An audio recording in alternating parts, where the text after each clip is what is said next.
And ladies and gentlemen, after 9 rounds and after a pretty heated Group 2 championship, I'm pleased to say that we have made it.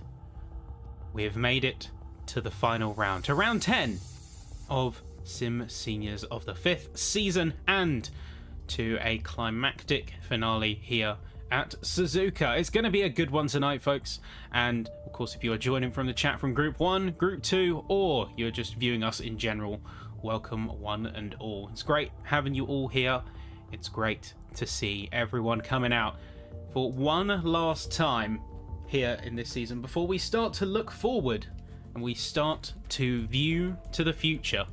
Season 6, special events and beyond. There's much to discuss, much to come, but as things currently stand, here is where we are. We are at Suzuka's 18 corners, 5.8 kilometers, and you know how this goes by now. If you've been with rounds prior, you know how things settle out. 5 minutes practice to lock in setups, make sure everyone's got their cars prepared before a 15-minute qualifying session and a 60-minute race. There is a mandatory pit stop for fuel, and you can choose to go for tyres as well. There is also one other thing. Now, say very kindly, we have got ourselves a little bit of a kit upgrade, because Mr. Derek Hall, if he is in the chat, please stand up, because this very generous gentleman has kindly allowed me to use a copy of ACC TV. So we should see some production improvements, a couple of extra camera angles while I'm still learning the ropes of it a little bit. It's just pushing us on up. So Mr. Hall, it has been amazing to test this software out, to use it, and I cannot thank you enough for the opportunity to try this out. Just means Season 6 and beyond is going to be even better in terms of production. Now, before we jump into things good and proper, let's talk standings. Let's talk the 3 classes. You've got gold, silver, and bronze. And then you have, in those different classes, Mark Hughes leads the charge for the gold class, 462 points. But you have a battle for P2 coming out in full force here tonight, because it's going to be against Chris Wilson, who, may I remind you, 3 wins on the trot, is going up against Alex North. The battle of the vantages for the podium positions here in this race tonight. Into the silver class, it's going to be Paul Wallace leading the charge, 458 points, and then Dorigo and Murray are going to make it 399 and 387. So again, a little bit of a duel coming in to play here. So there's going to be championship potential deciders for some of our racers here tonight. So P2s, P3s, they're all on the table. They're all up for grabs. And I, for one, can't wait to see what happens. In the bronze class, finally, we have Kevin Walker, substantially ahead of Conrad Payne. And then in 3rd place, you have Frank Tennant. So everyone still has an opportunity to make some positions, to make some places. Of course, the different driver colours and the driver numbers are going to be what denotes your racer's class. So the white numbers are for our pro, aka gold. You have silver / grey, and then you have red for bronze. But we are just moments away from quali, folks. It's going to be pretty electric, 15 minutes. And Suzuka, I gotta say, Suzuka is quite the challenge in terms of getting things right here around this circuit. It's a little bit of a battle. Not just with other cars, but with your own. Whether it's 200R, 130R, the Degners, the Hairpin, or Spoon, the S's, of course, being the most technical section of the circuit. You have to nail the line, turns 3 to turn 7. It's very easy to get it wrong, and when you get it wrong, you lose a lot of speed throughout the rest of the section of the track. So it's one to be very mindful of. But now, it is time to get ourselves into qualifying. And for those of you who have not done so already, be sure to give the stream a bit of love. Give it a like if you enjoy what we do here. Be sure to get involved. We've got our Facebook, we've got the Discord, and of course subscribing to the channel. It's going to do wonders. But now it's time to go trackside. It's looking bright and sunny here in Suzuka, here for SIMseniors, and here for the final race of Season 5 for Group 2. Let's jump in and let's see what these racers have got. Immediately, we are just waiting for a couple of other cars to be going around field And we are looking at the likes of Trickett here, Gila, Corello, all in practice laps, just trying to get a little bit of pace down. Lock in their setups, make sure that it's one that they are comfortable with, and then we will be seeing ourselves getting into the race and into qualifying, more importantly. Time is of the essence.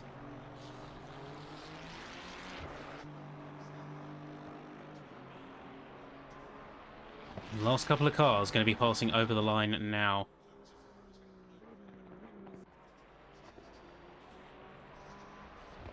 We have just a couple of minutes. Then we'll start getting quali times coming through. Just waiting for the lobby to transition. There we go. That is now the official signal that qualifying has begun. 15 minutes. Everyone jumping out here. And it's going to be quite a rush for everyone to get out on track. First out of queue is going to be Chris Wilson. The car to watch. Of course, the unstoppable performance we've seen in the past 3 rounds of the championship cannot be understated. And with second place on the line, it looks like he is going to be keeping his wits about him. Because he's got North in his crosshairs, right now in his rear view. But on the championship, slightly different story. We can take a little bit of a fly around, ourselves acclimatise to the track, down through Dunlop into the Degners. Don't be afraid to use a little bit of curb, but don't take it too wide because the sand is right there, and as inviting as it looks, you don't want to be playing in that sand pit, ladies and gentlemen, let me tell you that. Right now into hairpin turn 11 before you open up the taps, lean into the downforce of the car through 200R.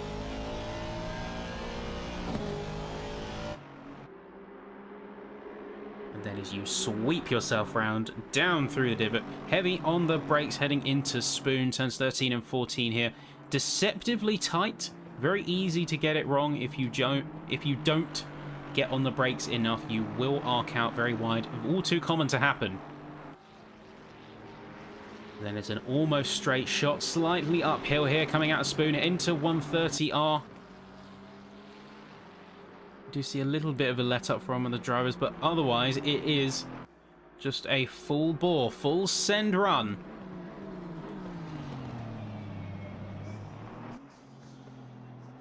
And then now to start off qualifying, first runner, first car to be coming across. Let's take a look and let's stick on board with Chris Wilson, the car to beat these past few rounds. And that momentum is certainly going to be putting a little bit of worry into the other drivers here.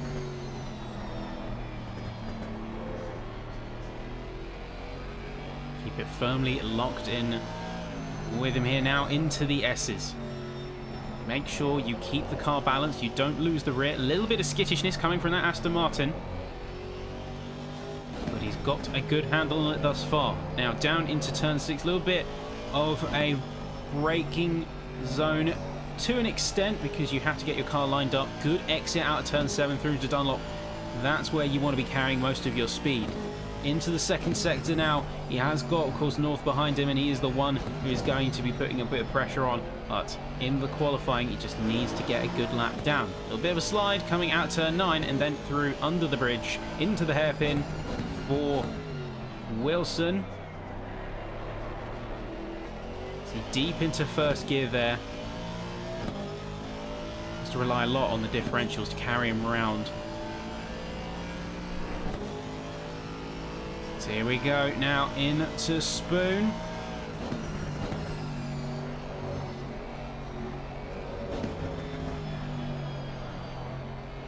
You can see he's got quite the pace about him here. Coming out of Spoon, it's very fast looking for him.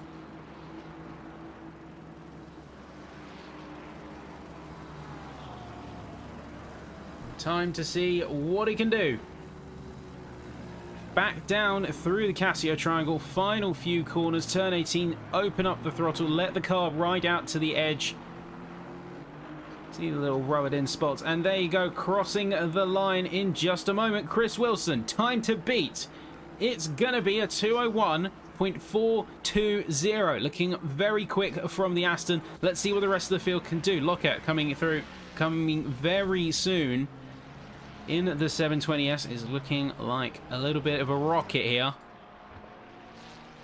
Because this car, you can lean into the pace a lot. The top end and the acceleration is what makes this car so potent. And with the amount of straight line sections at this course, it's one that you can definitely put a bit of pace into. But there you go, 1.7 seconds down, 2:03.1 from Lockhart, as Wallace is going to pip the top of the timesheet, a 1.322.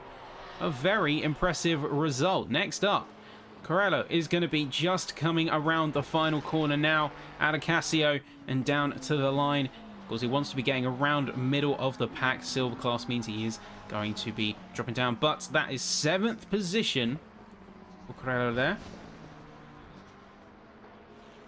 Then we have ourselves a little bit of a toss-up as more cars are going to be coming through center. We've seen him struggle a little bit with consistency, but let's see if he can make it work in Suzuka. He's got a final shot to do it. Trust in the car, keep the balance there. You're getting heavy on the power, a little bit behind pace, but gonna put a time down, and that's the most important thing. Or is he? No, actually, his invalid lap there. Sadly, not going to be a run in his favor. Next up is going to be Devine. We're going to jump on board with here. And in the 296. Very rapid. Good all-rounder GT3, particularly in the corners. You can see that car carries a lot of pace. Unfortunately, just goes wide there. Does invalidate that lap. So we're going to jump a bit further ahead. We're going to see North going for another run here. Coming across the line. It's going to be a pretty good one. And it is going to be an improvement, but it's not enough. As Wilson, you can see just ahead, goes 2 minutes flat. 2 minutes and 6/10. As Hughes is going to be just coming across there also. Trickett. Pink Ferrari, looking sharp. Peachy Keen through Casio, down into the last couple of corners, but it's going to be a little bit dicey on the exit there. Takes a bit more of the runoff than he would have liked. Still enough, however, for locking in that P13. A good job being done there nonetheless. Peter Smith, one of the Porsche drivers, now coming through as we're coming to the halfway mark of this quali session. It's going to be game time.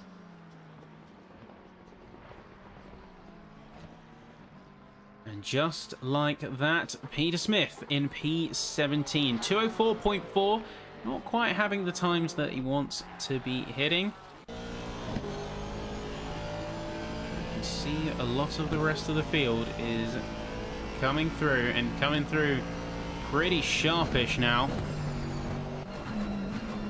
Broadbent just coming up to Casio Triangle here.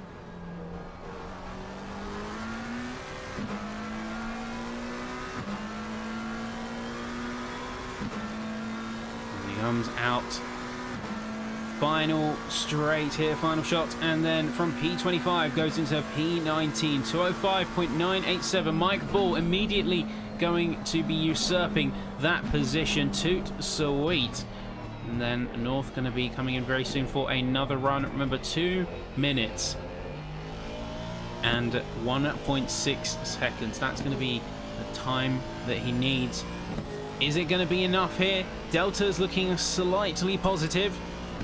It is going to be enough to move up into the 3rd position. Just closer to Wallace. Again, not quite. Not quite where he wants to be. Walker, meanwhile, P9. About to cross the line and putting it into P7. We've seen him lead the charge in terms of the bronze class, and nothing has changed in that regard there. He's put down a very competent time, easily worth a silver. As I do wonder how he's going to be faring in the next stages as we go into Season 6 and beyond. It's going to be a little bit of replacements, but maybe we will have to wait for that one in due time. Broadbent now very much up on his previous time. Remember, 5.3 seconds down, but currently Delta sits at 1.7. They're making some pretty good improvements.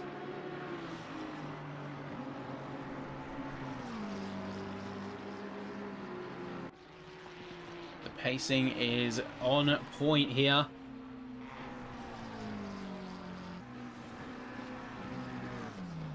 Now Broadbent into Casio. Still positive. Or say Delta is still negative, I should say. Let's see what he can do here. Coming up to the line. Broadbent here. Center just up ahead. Not getting an improvement. Broadbent does get an improvement and quite a substantial time save. Mike Ball's going to do the same, but there you go. That's going to be a pretty good run for our bronze drivers. Back up at the top, Chris Wilson goes 2 minutes and 6 tenths. Is he going to make it even faster here? Coming up to the line, yes, he is. 2 minutes and 2 tenths now. Could we even see him go into the fabled 159s? It's all on the table here, folks. Don't forget. It is all on the table. No such thing. Impossible, it seems. As a absolutely momentous lap.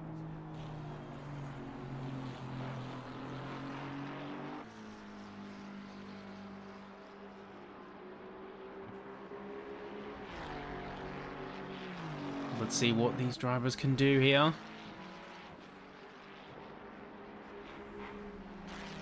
We're going to see Goddard rocketing down through 130R, keeping the speed as high as he can.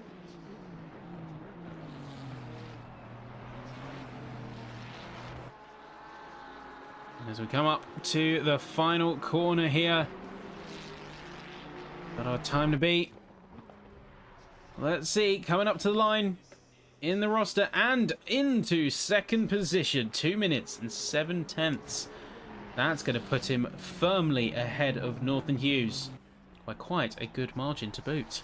Very nicely done there from the Ferrari, and looking around the rest of the field, drivers are starting to settle a little bit into a rhythm, into a bit of form. Colomb, for instance, just coming out Casio, is going to be the next one crossing the line. Looking pretty quick. His previous sector was down by 7 tenths of a second, so he's got some pace on tap to show us. Let's see what time he can make it out of here, and P17 is going to be the one.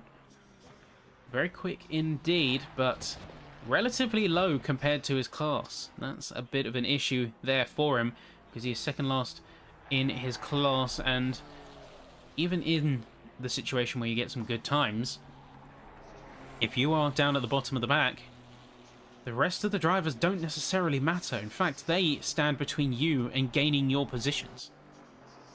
A couple more cars in the pit lane now. More drivers are heading back in as they have decided that they are not going to be remaining fully committed. But here comes Di Bettini. Going to go out for one last shot. He's going to just try and beat out the checkered flag falling. Going to be a bit of a mad dash. He's cut it very fine. We'll, of course, check back with him as the time progresses on. Vissery is going to be one to watch as well. You've seen him very consistent. Now, this is a Porsche driver who ruthlessly consistent on the track. Very rarely puts a foot wrong, and he does fight the good fight. Always. As you can see him going through the S-curves, looking mighty rapid as he does so. Can lean into the strengths of the Porsche. Get a little bit of slip angle. Oh, very bumpy over the Degner. Over Degner 1 and Degner 2. In fact, he's going to bow out. He's going to go off into the sand, and that is game over for him. McKillop as well in P14. Meanwhile, jumping a bit further up. And McKillop just looks like he disconnected. Yeah, looks like he disconnected there. I don't know what's gone on for him. We have a couple other cars we can jump on board with, as most of them have now headed into the pits. Melon, for instance, P6. looking very quick. But is he going to be able to get an improvement this lap? Swinging wide of the final corner. Is there going to be a time on the boards for him there? 201.5 and a 202.1 just made. So no improvement for him there, but he has got one more shot. That's going to be a big factor for him here. He's got to be pushing every ounce of pace that he has on tap here. Oh, McKillop's back.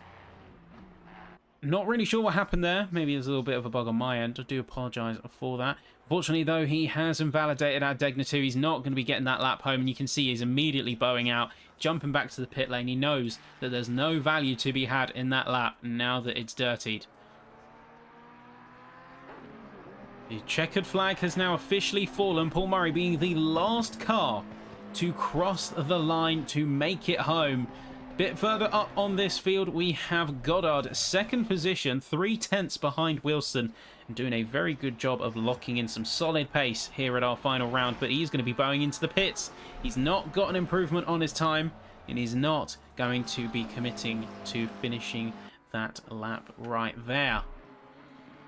We've got a few others. Murray, Thompson. Oh, Murray with a big slide, it seems like. Going very deep into the gravel, and that is going to be game over for the McLaren. Kalom, meanwhile, just coming over the bridge that Thompson has just passed under. Let's see what times he can make here. Delta not looking the best. In fact, though, looking right on the cusp. Any potential improvements on the cards? Nope, looks like he's going slow, going into the pits. He's not going to be committing to the time. And that is going to be it, folks. So that is your qualifying standings. And in the closing hours, not many drivers actually went for laps. But here we go. That is your timing. And in the different field positions, in first spot, we have Chris Wilson coming out of qualifying. And then that's going to be followed by Andy Goddard in second, with Alex North taking your third position in the pro class.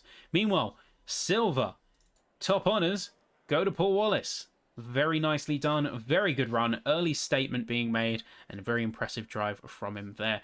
Second position is going to go to Gila, and then third to Paul Murray with this sort of closing lap. Unfortunately, being dirty and going off track, but still was enough for P3 in his respective class. Then you close out with bronze, and you have yourself Kevin Walker. Very strong bronze runner.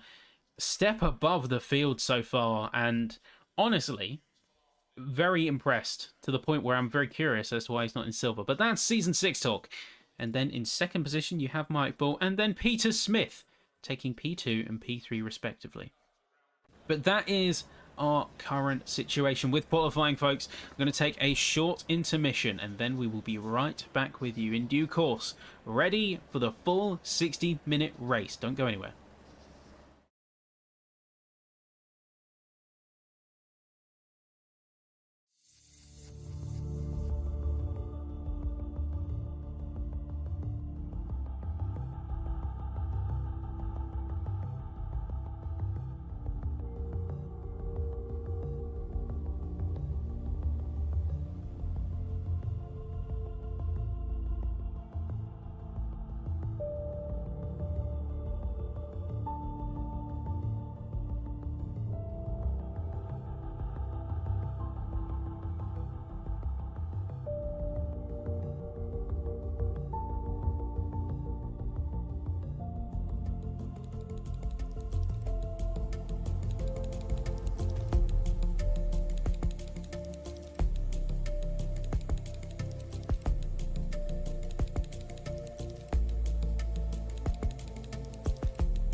And ladies and gentlemen, thank you for your patience. It's time to go trackside once again, and this time it's for the full 60-minute race.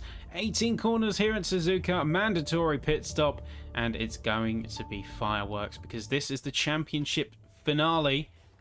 Some championships have already been wrapped up, but others are very much still in play. Let's see what these racers can do. But let's see also how they can fight on this course. You know what? To be candid for a second, this has probably been one of, if not the best ACC leagues that I've commentated on. I'm going to be sad to see the end of Season 5, but that only makes me more hopeful because Season 6 is going to be even better than this one. For those of you who don't know, we're changing up the championship format for Season 6 a little bit. And it's going to mean closer racing, bigger fields, more excitement, better production. It's a win all round. So hopefully you join with us for that. You stick around for what we have in store and what's to come. Because it's going to be something special. I can already feel it. It is going to be something amazing. Of course, we are keeping an eye on from the helicam, but we might as well jump a little bit closer. It's going to be Chris Wilson leading the pack. Very solid quali time, and the car to beat in the latter half of this championship. You've got a little bit further behind him. You have got, of course, Andy Goddard, who has put down some brilliant pace, has struggled a little bit of consistency, because he has had a few offs in rounds past, and that has been a bit of his downfall.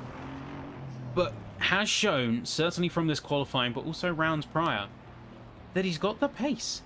He's got it on tap, and we know he can do it. So let's see that conversion happen, because there is a very, very good reason that Goddard is still in P4 of the championship, and within striking distance of P3 and P2, depending on how this goes. There's a reason that he's there. Let's see that reasoning come to light. Now, it's going to be rounding out the last few corners of the formation lap, of the parade lap, and then it will be green flag conditions shortly after the lead crosses that start-finish line.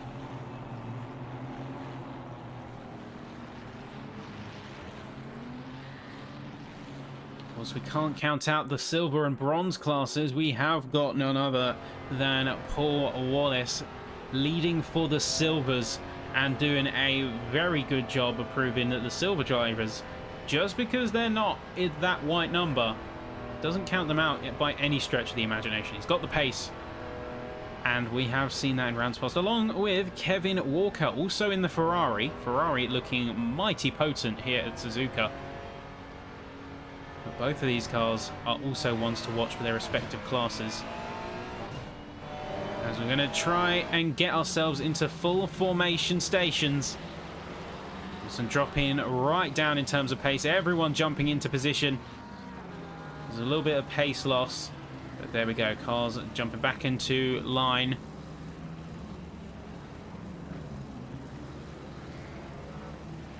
Ooh, a little bit of shakiness there, but we jump up to the top of this field. And we watch our top protagonists come up to the line for the final time here in Season 5 and with Group 2. The track is about to go hot here at Japan, here at Suzuka. A 60-minute race is about to begin. Fireworks are about to go haywire on this track. And let's see what happens, what we can make of it. But here we go, that is green flag. It is hot and it is go, go, go here in Suzuka. Immediately, great start from Goddard. He is going to keep it around the outside, going to remain committed, try and get a bit more of the pace. Goddard going for a very early move, but cooks it a little bit deep into turn 2. Has no choice but to yield back. Alex North going for a little bit of a slide there, makes contact with Melon. Fortunately, it's not going to be an incident. There's going to be no casualties, at least for the time being. Bit of a chaos in the mid-pack, but let's wonder how this all could have gone for the rest of the field too. because they are fighting tooth and nail to get some positions. You just need to get a space here in this situation. Like, for instance, Hughes on the back of North right now, trying to chase down any chance he has. Just keep it in the proximity of that vantage, and you're going to be home free. You're going to be good. It's looking bright and beautiful here in Suzuka. Nice and sunny. That's going to be prime time for some racing. Hughes going to go around to the right side, try and maybe take a bit more speed through hairpin. He's very wary of the Aston on the inside, but keeps it clean, keeps it honest between the two. This is some good racing that we are seeing right here. Wilson has got a clean break from this field thanks to everything that has gone on between some of the other cars. Goddard in particular losing a bit of the pace out of the second corner and seemingly compromising his curves. Bruce Wilson has got a bit of a getaway in something that we have got slightly familiar towards seeing. And we have got a little bit of a yellow flag that briefly came out, and that was for a big drop in pace. But let's take a little bit of a replay, see exactly what happened. Looks like this was one of the McLarens here, and oh, that is a rough run-ins there, going for a spin. The number 808 car, that's Chris Lockett there, and he's going to be bowing out down to the bottom of the field. But meanwhile, real time, we're starting to see the times come through. Wilson, of course, getting the fastest lap, a 2:05.8, and now is going to be game time for a lot of these cars to be getting themselves into a bit of a racing form. A little bit of a racing balance. And it's time to see who is going to be high risk, who's going to go for a more aggressive early strategy, who's going to play it a little bit more conservatively, and who's going to land in between. That's the thing here with Suzuka. It's going to be tough. It's going to be tough, it's going to be close. And there is going to be battles up and down the track. But the important thing is, fighting is going to be fierce, it's going to be intense, and like for instance Barry Finlay going for P18, going to be very close and potentially eyeing up an opportunity in the next lap or so. Before the racers can get settled into a rhythm, you keep the fighting going, and that way your opponent cannot focus up. It's a little bit of mind games. That's something that is going to be, well, forcibly considered. As we see a little bit of fight going down. Centre goes up the inside of Carl Thompson. Carl Thompson going extremely wide here through the hairpin, having to bow out in a big way. I'm going to see, is he going to go for a challenge there? Heading up into Spoon.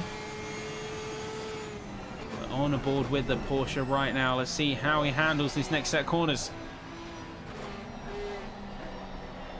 Centre going very wide. Thompson could have the reclaim on this. Gets on the power earlier than the Lamborghini, and that is the ticket. That's what he needed.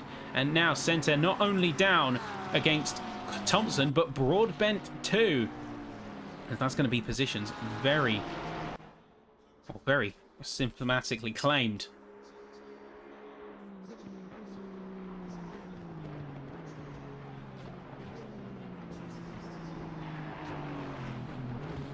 We've got North here, and of course there's a driver we want to keep an eye on because he's got a lot riding on this race. His P2 in the championship hangs in the balance.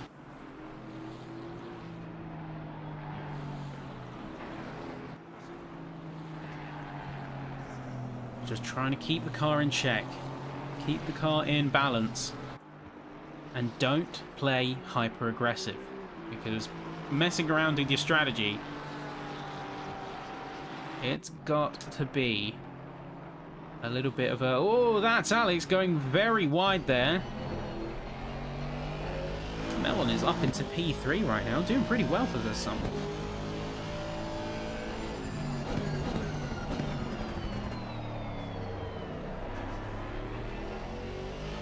But North certainly feeling the pressure of this matchup right now. Things could get a little bit tense. Remember, we're only in the first 10 minutes of the race. Time is very much of the essence. But eventually you do start to fall into a little bit of a rhythm. Colomb is going to be the next one to keep an eye on, as he's going to be chasing down and trying to get round Mike Bull. Because he's second to last in his respective class, so he needs to be moving up. Needs to start putting down a bit of a challenge to his class compatriots. But Bull seems to be putting down a pretty decent defensive gauntlet, or is at least keeping his nose clean, to the point where Colm hasn't got a meaningful overtake vector. He's going to close the gap a little bit. Dirty Air is going to result in a little bit of a letting off. Finlay's not far behind either.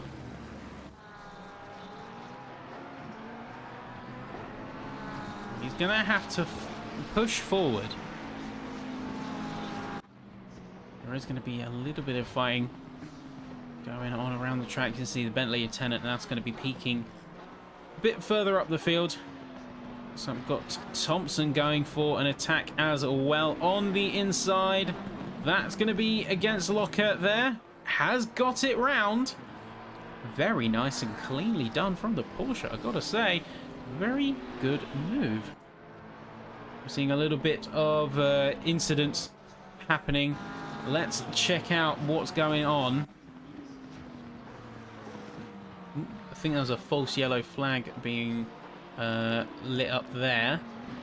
Not really sure what's going on with my... Okay, this is a little bit of a test bed for me, can't lie there. A little bit of a test bed for me learning this new software. It looks like we have got a genuine yellow flag. And if we jump over to that now, looks like we're on the board with Mike Bull. Bit of a replay of what happened, and oh, he just overcooks it into the curbs out of turn 5 into turn 6, just piling into the wall there.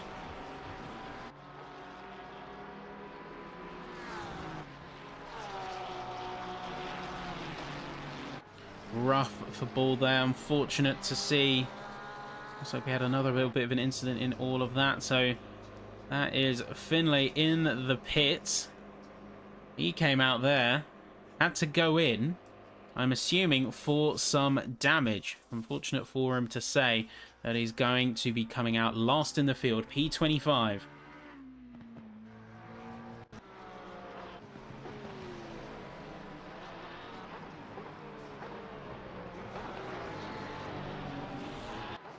Back up in the realms of the current day, North is going to be closing the gap to the back of Melon, and it's going to be very hungry for that podium spot. Crucial points here, don't forget. Goddard has got the fastest lap by 1/10 of a second, but is still 1.5 behind Wilson, a current race leader.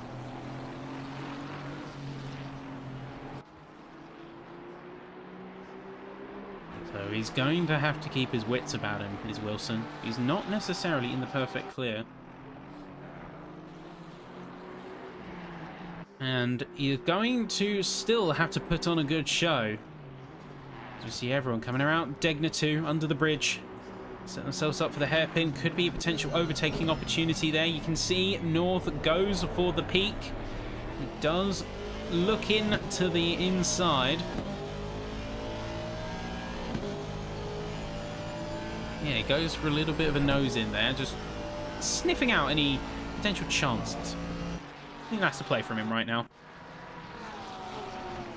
In a very similar spot, we got Trickett now going for a potential move on to the back of Smith. Peter Smith, of course, being in the bronze class, second place. Looking mighty rapid. We have got a couple of cars who's also had to take pit stops. Don't forget. While the pit timings are going to be useful, we're only 10 minutes in, and any notion of strategy in line with that is not necessarily bulletproof when you consider the tyre wear, the fuel usage, having to keep your cars in check. See a bit further up, you've got Paul Wallace. As we had a little bit of a altercation. And let's just see once again what happened there, as Wallace was looking on very fine form.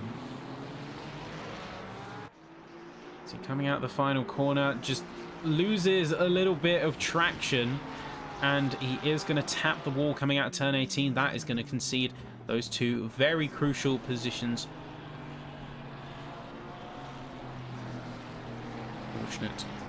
Fortunately, no more large casualties and no real drama besides a couple of positions lost. So, well, as Wallace, I count my blessings there. So that could have gone a lot worse. Damage to his car could have been extensive. Pace could have been very much affected.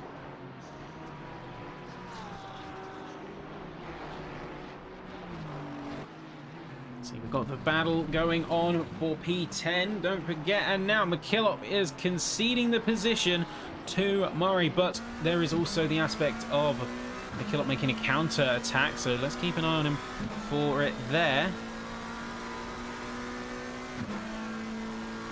And see, he looks to the right, looks to the left, looking for an opening here into Spoon.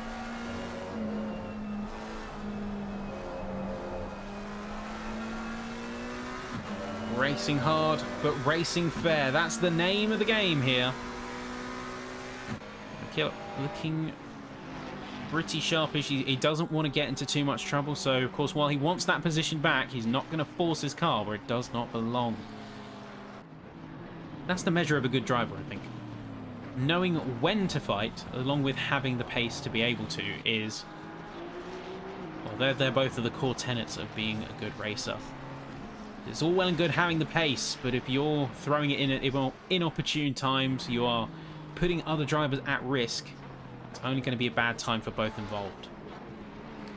McKillop choosing to hang back a little bit, playing it a little bit safer, not going hyper-aggressive necessarily. We have got a bit of an incident, however, and this is pretty huge.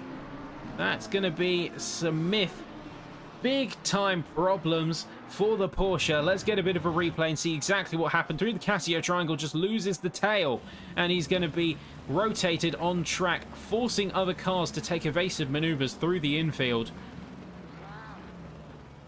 That was not looking too hot for him there. I think that was a bit of a tap on the rear as well, forcing him to go round, but cannot say conclusively for sure. The camera angle, unfortunately, not giving us the best insight there. Back around the field, Colomb is going to be chasing hard on the back of the other cars. Locker is going to be his target of choice. Colomb, in fact, dropping down the position and is fighting not to move up, but to get it back.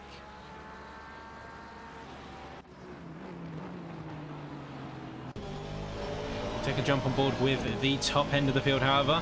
We can see a pretty interesting sight. North is chasing Melon down and is getting ridiculously close, coming into 130R. It's so tight here, you cannot go too wide, but he's forced Melon out into evasive maneuvers. He just pokes the nose in there, spooks Melon into going deep, and coming through the Casio triangle, he's really pushing for it now. He knows that Melon's on the ropes. He's very wary of that Aston's presence, and even with a little bit of slip, that could have been a potential move going there.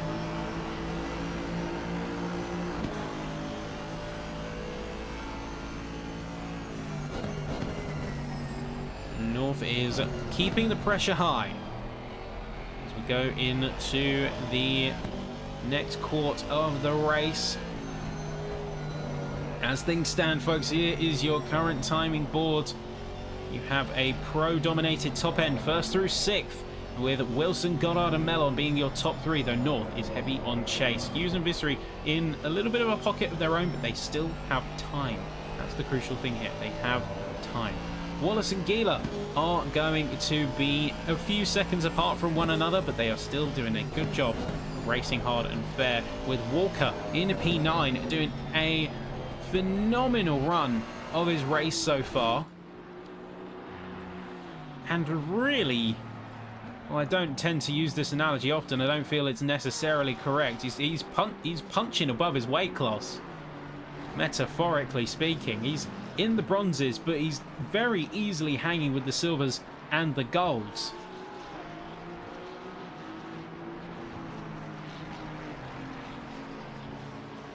Time to see. Now that we are in full race rhythm. You can see Rog going quite slowly there. Things are getting a little bit dicey. Oh my good sir. And oh, that would be our answer. That would be why that has happened, because you see not one but two cars bowing out. That was Locker and Rog both peeling out a Dunlop, and both losing it through there. Unfortunate that they have now gone down right to the bottom of this field and have got some serious work to do to get themselves back in the field. Coming into this season, there was a lot of different thoughts in my mind. How is it going to fare? How the two groups are going to differ from each other? What kind of racing are we going to expect? What I'd love to know from you in the chat, folks, as you're watching along with us tonight, is what driver you are most impressed with this season. The driver, whether that is top performance, middle of the field, most improved, best racing, best overtakes. Would love to hear it all. We want to show some love to the drivers for all the little things they do, all the little ways that they come in, they show up determined, and they drive their hearts out. That's all we can really ask for in a season, in a community like this. So let us know one driver you want to get a little bit of love towards in terms of this season and how they've done. I can see a little bit in the chat and say Kev Walker, most improved driver for the season. Race Idol, because Race Idol participant. Great drive that runs in order to help racers get acclimatized to ACC, to improve, to get a bit more understanding of the game and how it operates, and learn the art of racing at this level. And then you also have Wilson, being a standout driver, and completely valid, honestly, given the standout performance, particularly in the second half. But for me, I want to give some love today to Goddard, because at least in this stage of the race so far, he's not let Wilson get away with anything. He's kept him honest. He kept it tight. Usually where we'd see him run away. In fact, Goddard's going for the challenge now. So let's see what these two can do. Drag racing down the start-finish straight. Is Goddard going to go for anything? He's going to peel off to the inside. And he's going to jump on the brakes a bit earlier, but Wilson has got a fight on his hands. Seeing Paul Wallace as well get a bit of love there. Of course, doing very well in his current position. P7 leading silvers and really has shown up and shown the field what's what in this season. So absolutely credit to you there. There has been a lot of great drivers joining us. And I say to you all, as viewers, as racers, as community members, whether you raced in one event, whether you raced in all 10, whether you join us for special events like the Intercontinental, or you're just here to enjoy the show, thank you to you all, because you are what makes it possible. But enough chat, enough jibber jabber, because now is going to be jumping up the field once again. I think we're going to be seeing this battle for the lead start to kick off in a big way very soon. The initial statement has been thrown down by Goddard. The gauntlet has been put down. And the question on my mind now is, at least for the time being, is Goddard going to be able to keep Wilson reined in? And is he going to be potentially pushed down into P2? Goddard having a very clean sector there. 20 minutes in, no driver is going to be yielding so easily.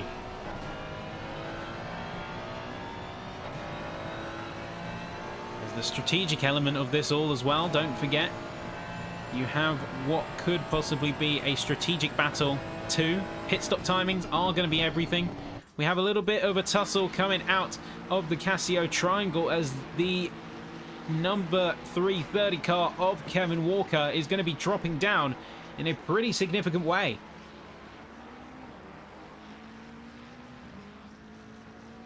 You have not only Murray getting past, but seemingly a little bit of confidence being shaken on that Ferrari's front.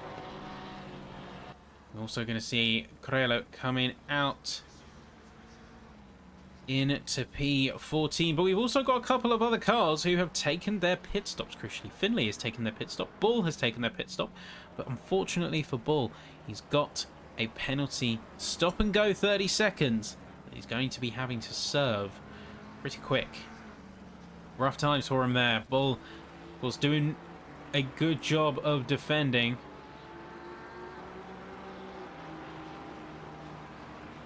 And that will be unfortunate for him to see him drop down to P24 as we have lost driver.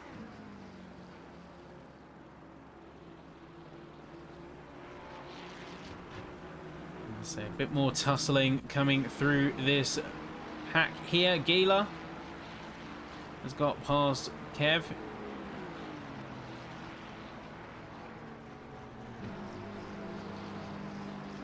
And we have Murray getting a little bit of a breakaway here. Because Walker, Killop is going to be dropping a heavy attack. You can see he's going to the left, going to the right. Seems to be a little bit of a pace compromise on Walker's end.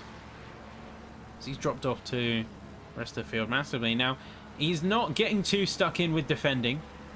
And I think for Walker, that's pretty wise. In fact, Javi said it in chat best.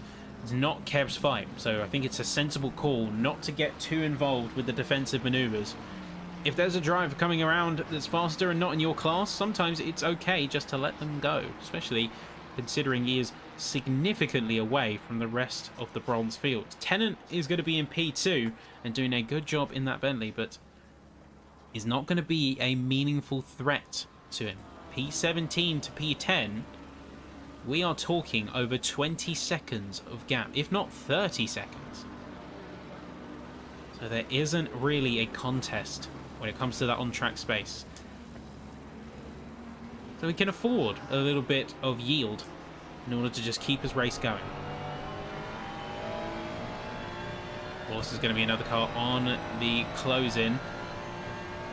Eero is going to be in P6. Like we saw with Kev's fight down in P10, question on Wallace's mind, even though he did place much higher in quali, is whether it's worth fighting. Because he is still lead of his class. I think he could get an advantage on... Oh, Eero with the wide exit is going to be potentially affording an opportunity. The stop and go has been cleared on the front of Bull there. Bull is going to be dropping out and into the bottom of the field. Wallace now up into P6. Now, this could be good for him because Wallace being in P6 and Vissery being in P7 means that he's got a buffer. He has got himself a bit of a buffer from the likes of Murray. Murray is going to be his main target and main threat right now. Killop going very deep, very wide. Tennant closing down. Ooh, Smith's can also be hit with a 30-second stop and go. Rough times for him there. The Dick Dastardly livery. I absolutely love it. Absolute beauty. That makes me want to just watch wacky races now till the end of time. There's nothing wacky about this one. Right. Going for the move. He's gonna go for it, potentially into Casio. Tucks the nose in, but not committing fully.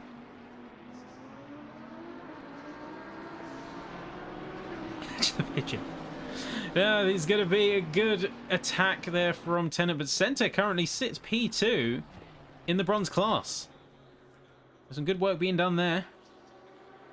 We also have a bit of a fight meanwhile in this sector of the track. He's got Gila trying to close the gap onto Murray. And it was very close prior. But it's not quite materializing for him just yet. Gila is currently sat 1.2 seconds behind. It looks like that gap grows and shrinks rhythmically with every passing moment. A decent spoon curve. Push a little bit harder. See what we can make of this. Jump a bit further up.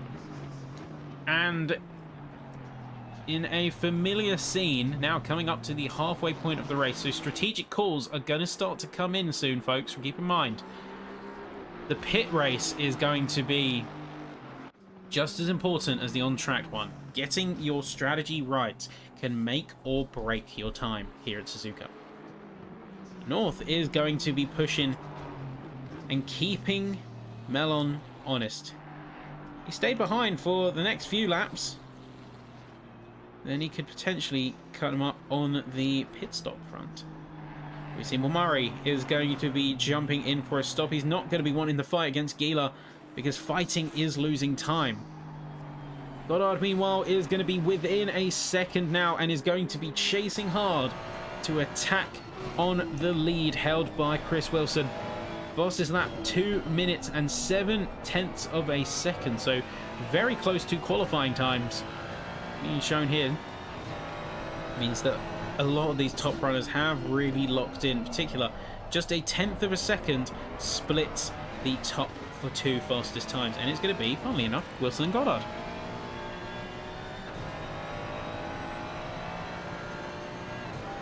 Well, of course, have to check back in on him time and time again. I look away for a second, and these two gap half a second. As Goddard's going to be fighting to get out of second. North is going to be fighting to get in the podium. Out through Spoon. A good exit here could train him up into the top 3.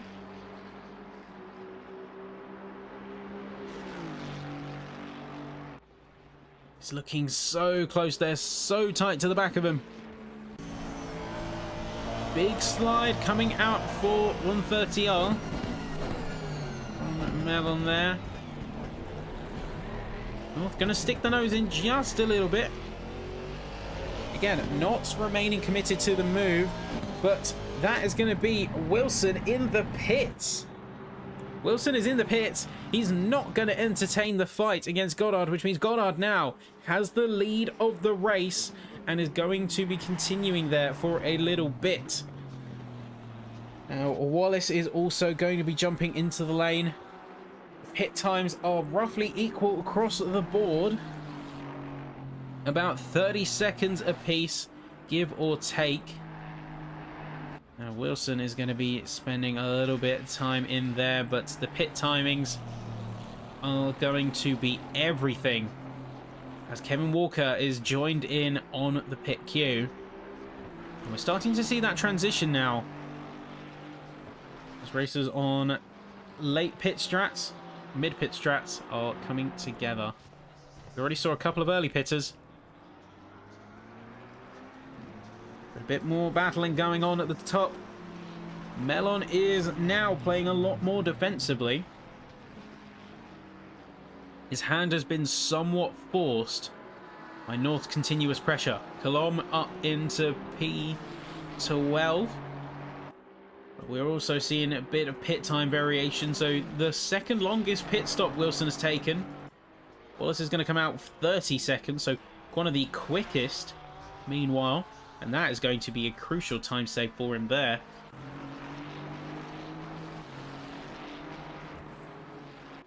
Looking for drivers to see who can make a bit of an improvement. And as this track is looking very volatile, Wallace, unfortunately, has got a stop and go 30 second as well. Real rough for him there because he's done such a good job thus far. And that is just going to be a mood killer. Any hopes of him finishing top honours in this class have now been thoroughly dashed But Melon's going to jump in. And North is going to stay out even longer. Meaning that he is now going to inherit P2. With Goddard 10 seconds clear. And now, in fact, dealing with a little bit of backmarker traffic. As that was, I believe, Finlay just got past. Yeah, Finlay.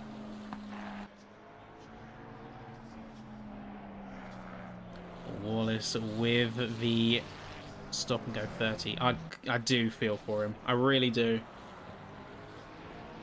Things were looking extremely strong for him there. We have 3 cars now in the pits. Virsary, Melon, and McKillop all now pitting in. You've only got a few racers who have yet to do so.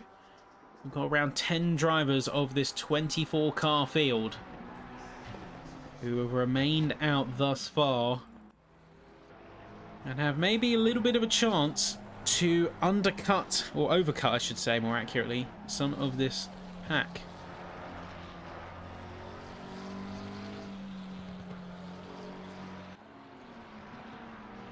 Things are looking rapid, things are looking wild.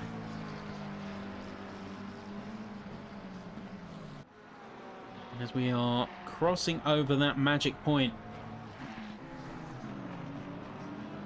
racing is going to shake up in a big way. Temps, timings, grip levels, all going to be in massive flux. We're in a very volatile, very crucial phase.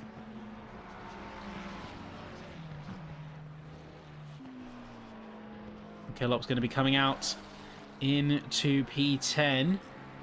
Or P13, sorry, my mistake. That's going off the wrong read there.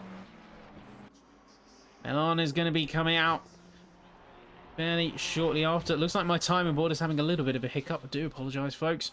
And then a little bit further down, Wallace, Rog, and Colom all in. Wallace having to serve his stop and go. Wilson in P9. Murray is going to be the one to inherit the net lead for Silvers here.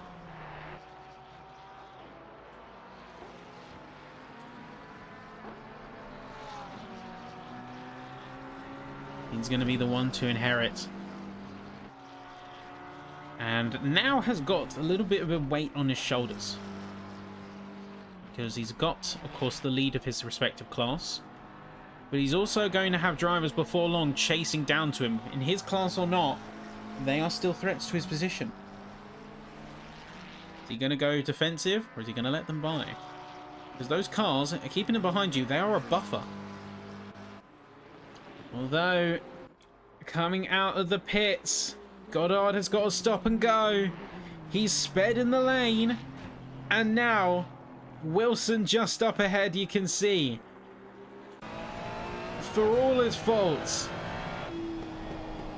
and for all of that effort to keep him in check, Wilson is going to be uncontested because his main rival is going to have to go back in the pit lane to serve the penalty. Brutal. That's all you can really say to that. That is just brutal. To be slapped with a stop and go like that, especially after such a good run. He can still recover some decent points. It's not going to be the kind of points that he was hoping for today. And you got to feel for him in some manner. Borello as well coming out of the lane into P14, just behind Melon. And with everything now being settled, you do not have many drivers left to take their stop. North is in. North is now jumping in, and Hughes is going to be the next car to hold on to the top honours. It's going to be very much uncontested.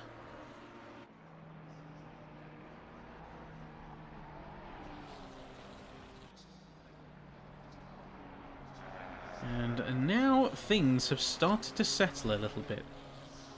Drivers aren't necessarily battling so much as they are putting the lap times. Well, Goddard is going to be coming in to serve his stop and go 30-second penalty. The question remains, who is going to be out on top for each room and for each class here? Now we do have a little bit of a development in the form of North now coming out of the pit lane, but being a whole 12 seconds behind Chris Wilson. So that's quite the gap that he's going to have to make up if he wants a chance to take his opponent's spot in the championships. Remember, the winner between these two is going to get second place, potentially.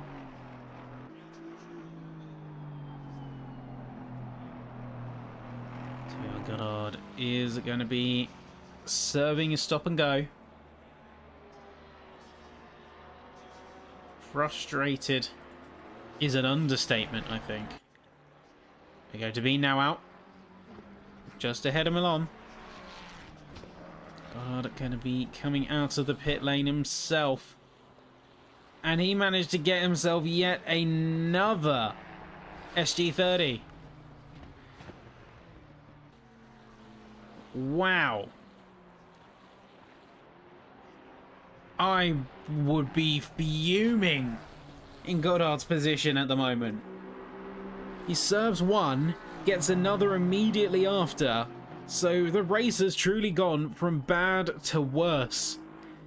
He's going to be coming out at least in P18, if not further. Because North has done very well here also. Keep in mind, North and Mellon were fighting. And so this slightly longer strategy has resulted in this beautiful Aston Martin now jumping up into net P2. With Goddard's fumble and consecutive SG30s, it's looking like curtains for him. And all to gain for the Astons in P1 and P2. Hughes is in the pits also. Let's see what place he can come out here, as he's just going to be coming out of the pit lane now. See a couple of others peeling inward. Hughes is going to be in P3. Very respectable position. Triquet, Debattini also the last ones to complete their stops are finally coming in. Meaning that the whole field has now officially completed their mandatory pit stop, and it is going to be a straight shot to the finish line, barring any incidents.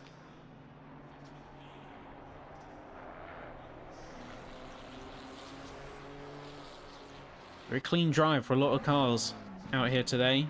Minimal drama, minimal fuss. Some good runnings being had by all. Quite a few stop and goes, I have to say. I think it's very easy to speed down the pit lane here in Suzuka.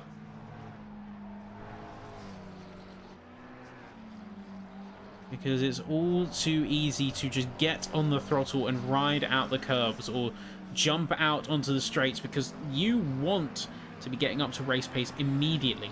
You've got the corner just after. You don't want to be spending any time wasting away not being on full bore and full throttle.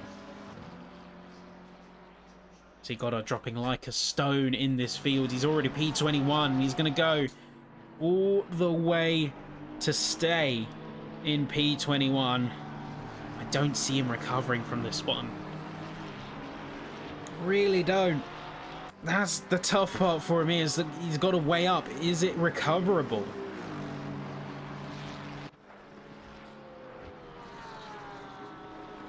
Now Gela could potentially go for the lead of the silver class here. Let's keep an eye on this Aston, because he's got a lot to play for. A lot rides on these next few laps. But this Aston in particular, chasing the back of that McLaren, could get a little bit of the tow here, a little bit of the slipstream. Push and get it committed into the first turn. We are right on the back of the McLaren. He's going to go for it, or is he? Got very close to the back. Didn't fully commit. Let's see from the helicam. Very nicely done. Therefore, Gela, what a classy move by the Aston to get itself into P5 and into the lead of this class of car.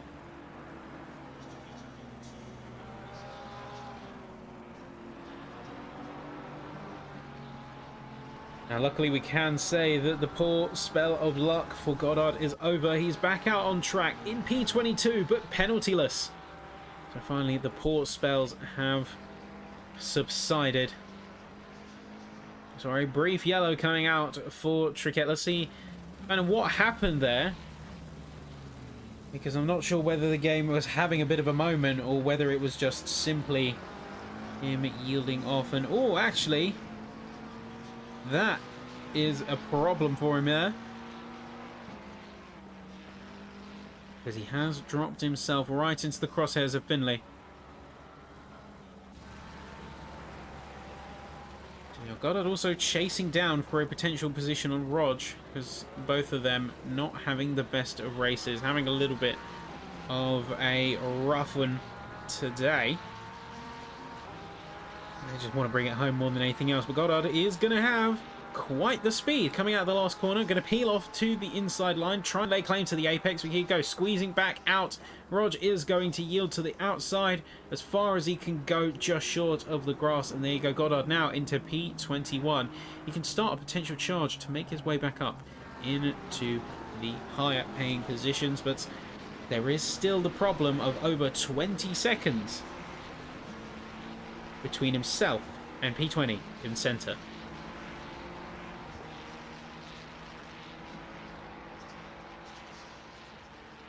Walker doing a massive job.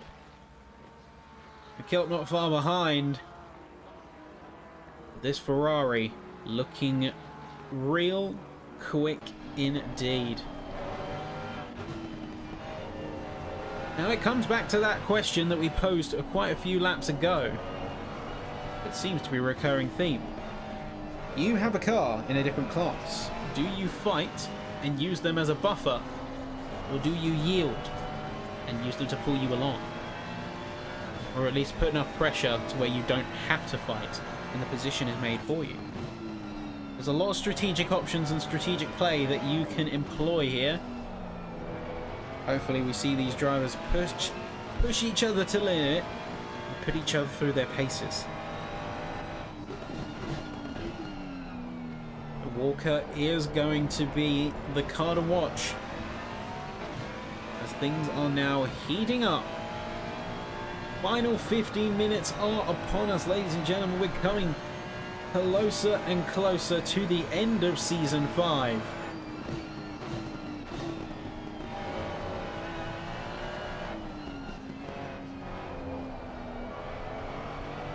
Walker not quite getting the best spoon.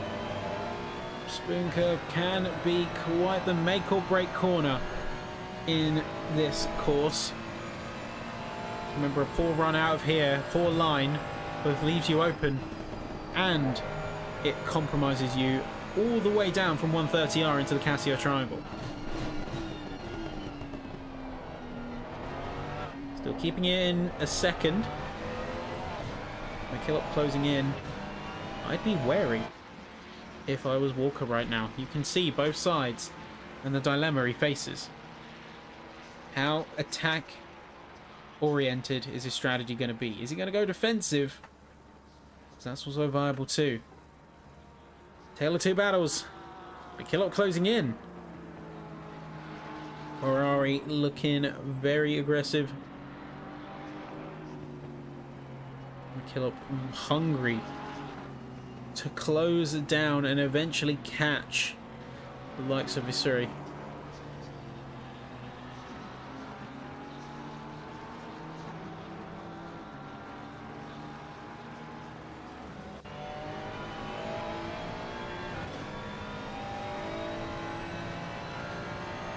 And of course we can sit here from the sidelines and make the rational decisions. These drivers are in the thick of it. They're going to have to make split-second decisions quickly and make those decisions work on the track. That's a big difference. Of course, we can sit here, discuss their moves. But these drivers are having to make it all work in real time. Wallace getting a little bit sketchy through the first turn. and a little bit uncomfortable, as he seems to be jumping over some of these curbs. Regardless, Colomb is in his crosshair, and with 3/10 faster last lap, looks like Wallace could be on the cards to take this position. Just needs to go about this in the right way. He cannot afford to be overzealous and hasty.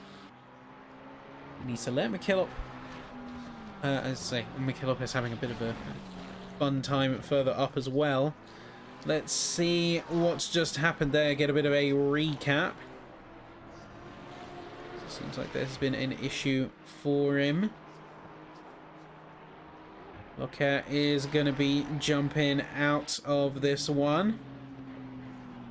Well, let's get a bit of a replay and see what happened specifically to McKillop in all of this.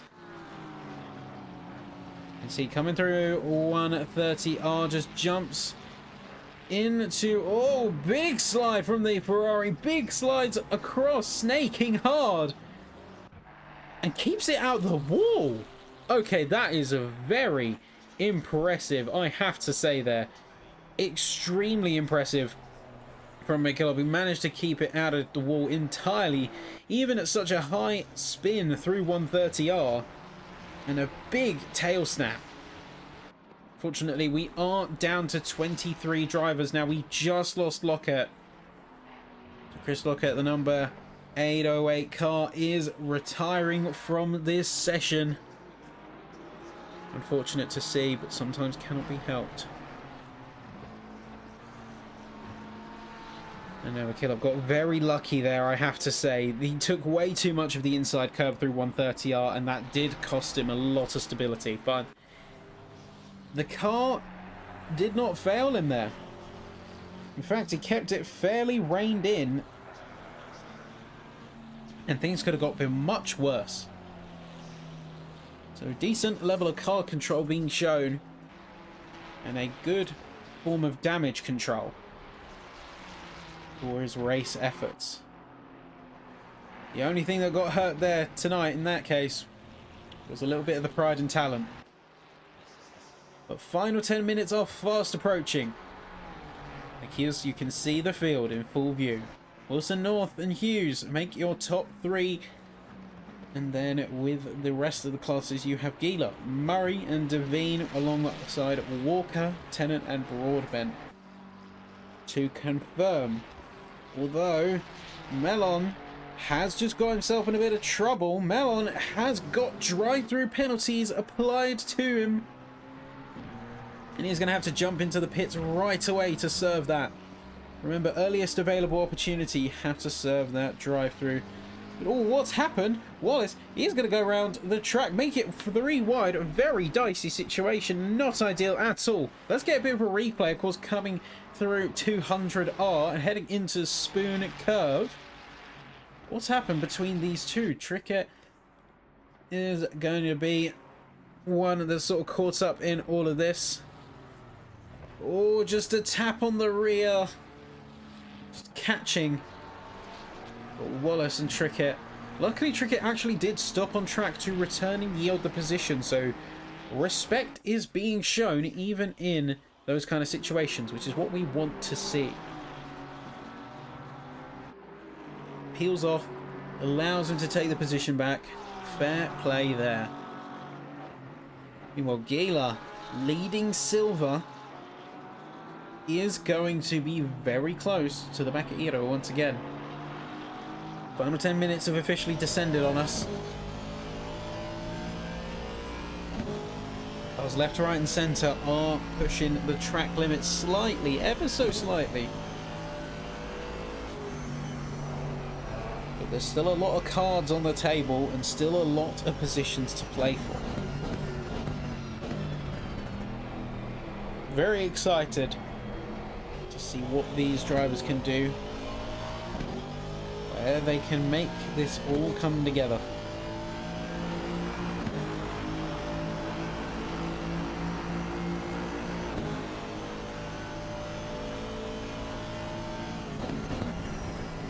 There's Gila looking very impressive.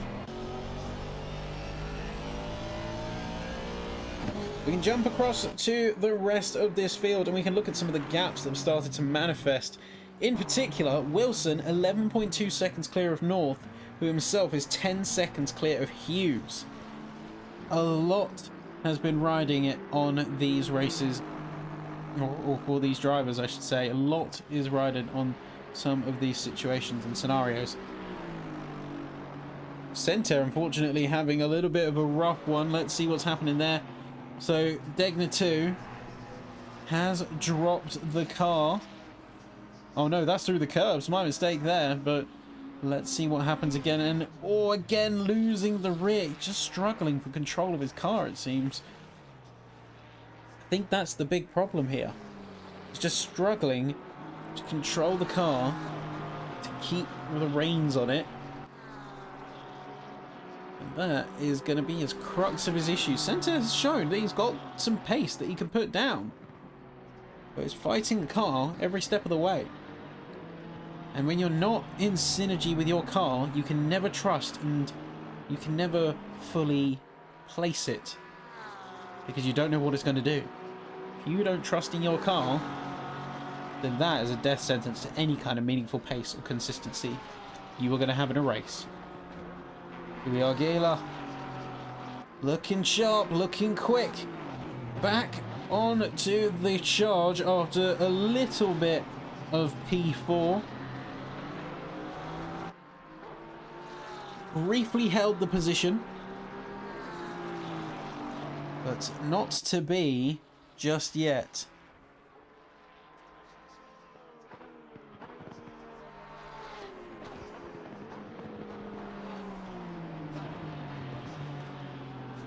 Now I am looking a little bit further up, and I am seeing Chris Wilson now setting some new fastest, at least for him on this stint. This stint slightly slower, lap-to-lap pace-wise, but of course it is coming to the end of the race now, so with reduced fuel loads, we could see those times start to drop. So, Gila and Vissery have finally made the positional trade, so let's check in and see exactly how it happened. It looks like it just came in through the curbs. Unfortunately, the replay timer did not function correctly. Taking it just through the curbs, confirming it through the curbs. Vissery now over a second behind Tagila already. Being quite the bundle, quite the bind. As now he's separated from the rest of the Pro Pack. If he wants to be getting those higher points, we want to be close by. But he's got over 15 seconds to make up to Hughes, so I don't know if that's necessarily going to be viable. It's McKillop. His next in-class rival is over 10 seconds away. And that's going to be the thing that he rides on all the way to the end. Trickett. Next up. E16 on the Becker Finley. Of course, Paul Wallace has now managed to get past and up ahead. He's going to be up in P14. So despite the poor situation that he found himself in, Wallace is still P5 in class.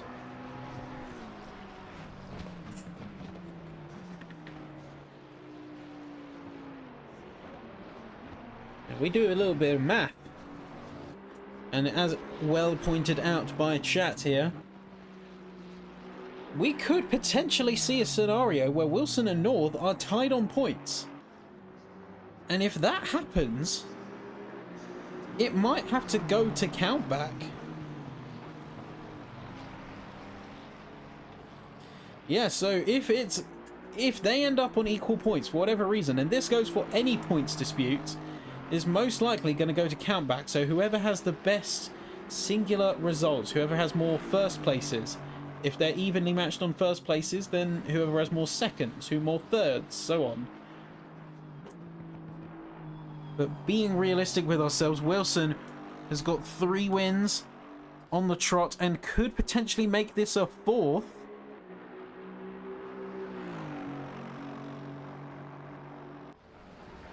Could potentially make this a fourth. And if we look at the breakdown of points to points, then we can see that North is going to be the one who is going to take that P3, because Wilson has got 3 wins. Though I'm reading this right, Mark Hughes has got 4 wins also. This Ferrari, of course, dominated that first half of the season.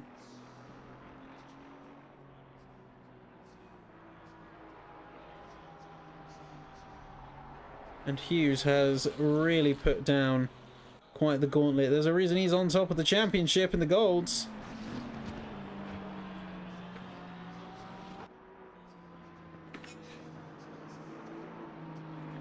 And that's a good point to make as well, is that Chris technically has slightly more points than North because he has got quali and the fastest lap points in his favour. But those do award points. So that is a little thing to note.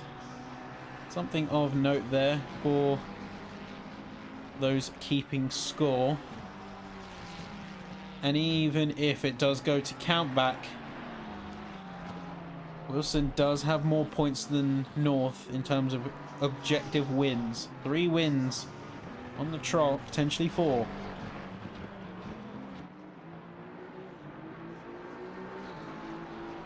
Only person who would have matched that is Hughes.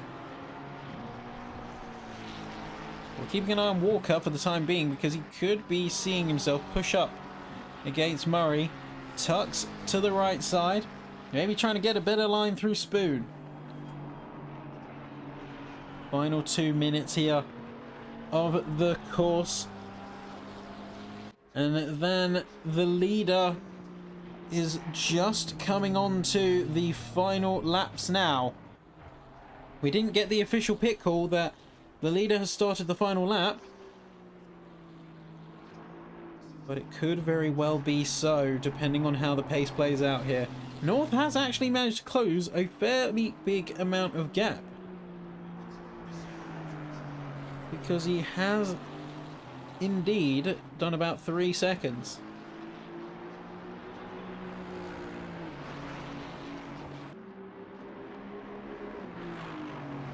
So North has that pace. That's what we've been saying, is that Wilson last lap got a 202.7, North 202.1. Well, the fastest lap out of the last one there. And seems to be putting down the really just good pace. We'll keep an eye on board with Wilson because this could be curtains. And it could see finishing a lap earlier than the game necessarily expects.